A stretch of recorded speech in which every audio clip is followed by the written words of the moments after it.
the studio in the Office of Student Media at George Mason University. It's the Mason Cable Night Show with Cody Borden. With tonight's guest, Angel Cabrera.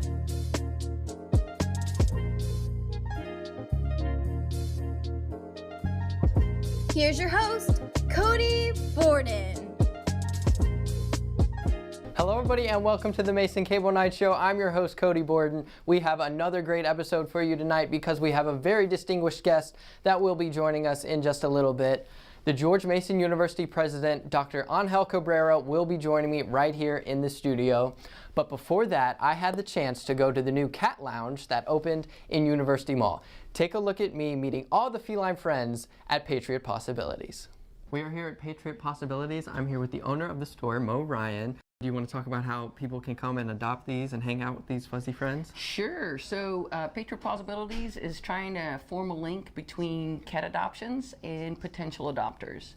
So people can come in here and instead of finding cats in cages, they will find cats sleeping on couches and hiding in little hidey holes, and they can actually get to know the true personality of the cat. And you also help support veterans with this too. Yes, absolutely. I'm a veteran. I'm a 20-year veteran. My husband's a 30-year veteran, and we are making sure that we build some programs in here that brings veterans in for free and help people with some physical injuries and non-visible injuries to come in and spend some time with the cats. That's great. Well, let's meet some of the cats.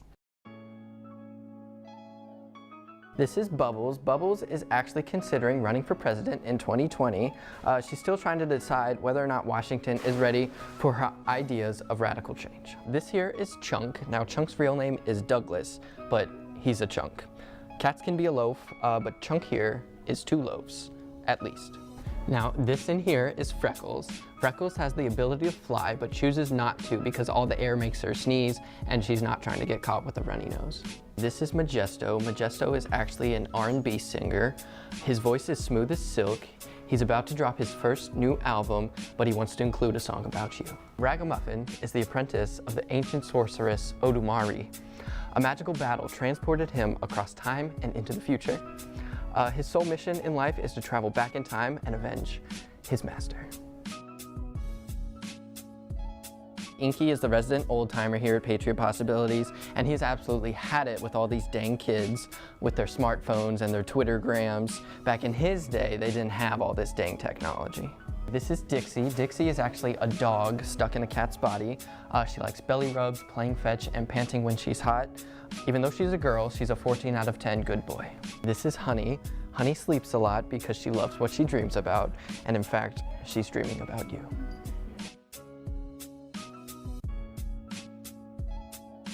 Socks loves drinking energy drinks. It's actually a little bit concerning. Every time he goes to buy more, he finger guns the cashier and says, "Gotta get juiced, baby." Tigger is actually a ghost. You don't have to worry about opening doors for him. He can pass through solid surfaces with no problem. He's the perfect Halloween partner.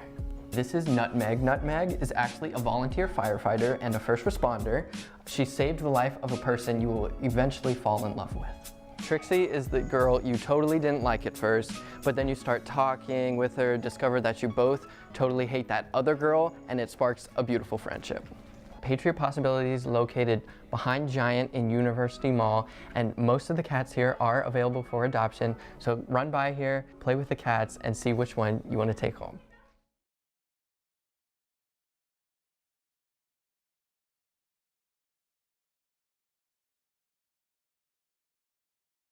Welcome back to the Mason Cable Night Show, everybody. I'm joined now by the president of George Mason University, Dr. Angel Cabrera. How are you doing?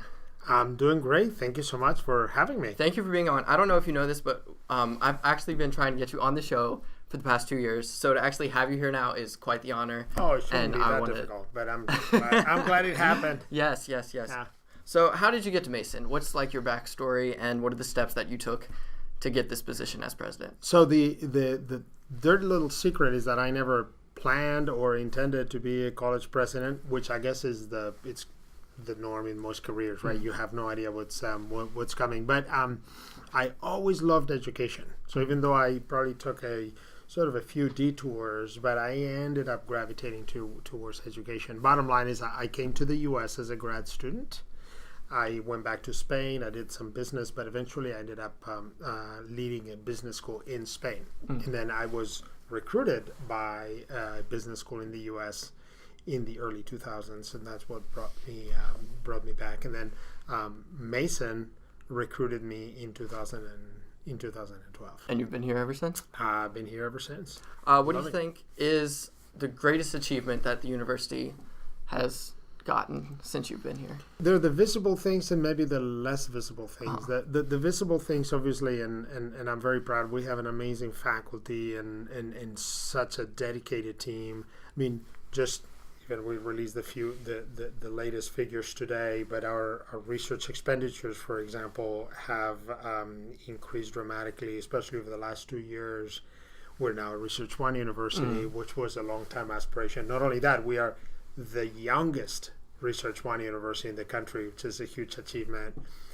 We are not just the largest public in Virginia, but we're the fastest growing. I mean, we've been adding, which means that more students want to study here, and we've been serving more students, but also improving all the quality indicators. But actually, the question is quite profound, because when I think about what is it that I'm the proudest of, I think is a sense, maybe a renewed sense of pride in our mission. We're a proud to be a Research One university, but at the same time truly committed to access to diversity, to making sure we're a university for the many and not for the few. And that sense of pride in that mission, I think, is perhaps a little bit stronger, and that's hugely important. Because if we're all at least committed to that mission, even if we disagree on a whole host of things, if we agree on the mission, then great things will happen. Now, you mentioned the visibles. It's funny you should mention that, because Mason is getting a whole makeover right now. I believe the story of the year, besides the food delivery robots, which are a great addition, by the way, love those little guys, is the construction on campus. Sure. So it's been called the Core Campus Project. So what's being built, and how will that improve our university as well? Construction is obviously not new. I saw, I think, a sign when I first arrived, which was sort of tongue-in-cheek. Instead of the innovation is our tradition, it was construction is our tradition. So, and I know it's always a little bit painful, but this is a sign of a university that is growing, that is improving its facilities, building more sophisticated space for classes, labs, research of our faculty and our students. So this is like a big new step in building the infrastructure that we need. Probably the most visible piece of this core campus project is going to be the building that is going to replace Robinson.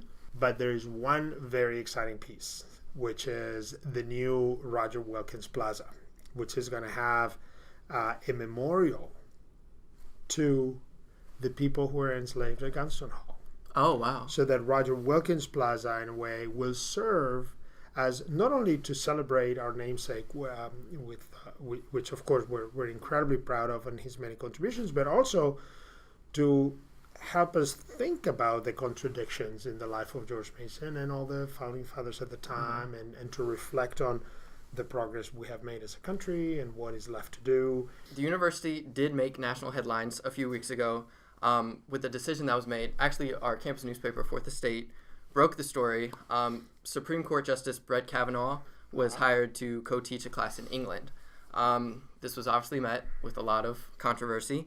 But can you tell us more about the university's decision to hire Justice Kavanaugh? I am very respectful of the many views that are on about Justice Kavanaugh, and I don't intend or pretend that to change anybody's views. Our schools, our colleges, our departments, they have the autonomy to choose their faculty. Some of those decisions, especially tenure and tenure track decisions, they have to go through additional filters and committees, and eventually go up to the provost and to me and to the board of visitors. But when you're recruiting a part-time professor like this, it stays at the level of the faculty. The faculty have that capacity to decide what's in the best interest of the law school. In this case, the law school decided that having a sitting Supreme Court justice teach our students is actually a unique opportunity for them. My decision is not to hire him or not to hire him. My decision is to respect the judgment that the law school faculty have done. They know what's best for the law school. They've decided that this is in the best interest of the students, and I respect that. What would you say to the students that kind of see this as almost, to put it bluntly, almost a violation of trust when it comes to the efforts being made to prevent sexual assault and just the safety of our campus in general? It is a top priority, and I think if any student who's been here for a little while I hope is aware of the efforts that we've been putting in place. We have made major improvements, and a good sign that we're making improvements is that the reports of sexual assault are up. Now, some people say, well, if you have more reports, that means we're doing worse. In this case, it's normally the opposite. It's getting reported more. It's People getting are coming reported out. more. Exactly. People feel a little safer, or they feel like one of the big issues, as you know, with sexual assault is survivors feel like if I report, I might be victimized again because or people are going to question me or I'm going to pay a price somehow. But we're fully committed. That doesn't change at all. I mean, I have made it very, very clear. I'm personally involved every year with the pledge. I attend the events. It's essential that even from the top level of the university, we send a message. There's no room for sexual violence on our campus. One case of rape or sexual violence is one case too many, and we need to do everything that we can. And listen, the fact that the law school decides to recruit anybody to teach a class in the summer, you may agree, you may disagree with it, and I respect those views, but that has absolutely nothing to do with our commitment to. We have to continue to fight to make sure there are no cases of sexual violence on our campus. What is just one thing you want all the students here at Mason to take away during their time here? So that's a great question. And by the way, there's a group of faculty that are working on a project, which I'll mention in a second, which I think might be of great interest to you and to your audience. For many of us, not just students, but faculty as well, Mason is probably the most diverse place we've ever been involved with. What I would love to see is that, in a few years, when you say I went to Mason, that immediately people would think, Cody is able to bridge across differences, to work with people no matter what their background is, because that's what folks at Mason do, and that's what they're excellent at. They're respectful of people who think differently from them, and they're able to engage in a conversation. I want to think that Mason graduates are a little bit different, that they're curious about, wait a second, that person disagrees with me. I want to understand why. I'm not saying I'm going to change my mind. I just want to understand why. I can engage in a dialogue. I would love it if that was sort of the signature that every alum of Mason walked out with. What was the project you were mentioning too? Thank you for reminding me.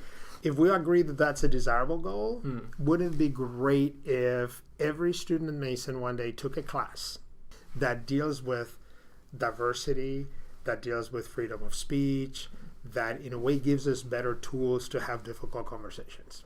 So a group of faculty are trying to design a class that will do that. I think that's a good idea.